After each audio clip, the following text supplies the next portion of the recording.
Quand un séisme agite notre carcasse, parfois un ray de lumière pénètre jusque dans la boîte à cafards. Ceux-ci se précipitent alors vers les coins les plus sombres, et leurs petites pattes qui tentent de perforer la paroi ne parviennent qu'à nous irriter. L'espoir est ce qu'il y a de plus désagréable aux âmes blessées. Il n'y a plus qu'à attendre que la plaie du bonheur cicatrise, et certains pensent que les mots favorisent le travail des chairs. Peut-être ont-ils raison. Mais ce qui est certain, c'est qu'il vaut mieux ne pas traîner dans les parages de ces bavards durant la crise. Sinon, on a toutes les chances d'embourber nos propres paroles et nos silences dans leur tissu. Apprendre est un piège qu'utilisent les puissants qui veulent te faire croire que tu peux progresser, c'est-à-dire les rejoindre. Or, sache que s'ils te laissent les approcher, c'est qu'ils ont besoin que tu leur apportes leurs affaires sur un plateau. Et ce plateau, c'est ta tête.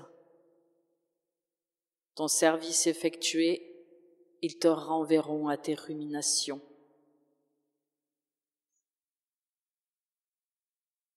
Tête rouge, je suis canard mystique.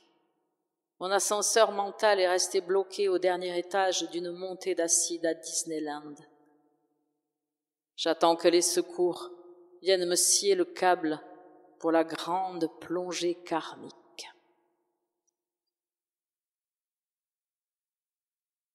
C'est lorsque nous nous trouvons isolés de la sympathie et du regard de nos semblables que nous sommes enlevés par les extraterrestres, téléportés dans des régions lointaines du globe par des forces obscures au magnétisme déroutant, visités par des ombres au regard brillant, toutes sortes de lâches qui profitent de l'absence de témoins pour nous affoler.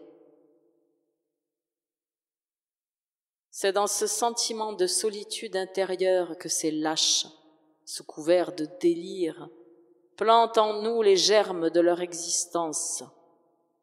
Cette irritation interne qu'on croit causée par le malheur l'est en réalité par le grattement de la pointe d'une pioche avec laquelle ils cherchent à faire proliférer dans notre terreau intime l'intrusion.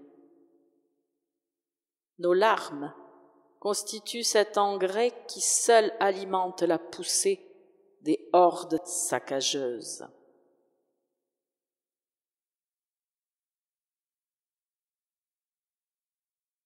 Nous sommes dans l'assiette, une fourchette à la main, galopant derrière notre propre charogne.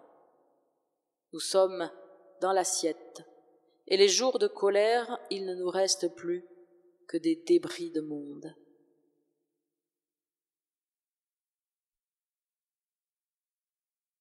Je me convainc parfois, quand il pleut dehors, d'accorder un peu d'intérêt à la phrase intérieure quand, toute indifférence, je laisse habituellement se dérouler en moi. J'ai toujours considéré avec une incompréhension amusée cette hôte bavard de mon âme, peut-être un peu parasite, mais plus certainement radoteur inoffensif, auquel mon ennui prête à l'occasion une oreille attentive, davantage pour m'assurer de sa présence et me divertir que pour m'instruire sur sa pensée.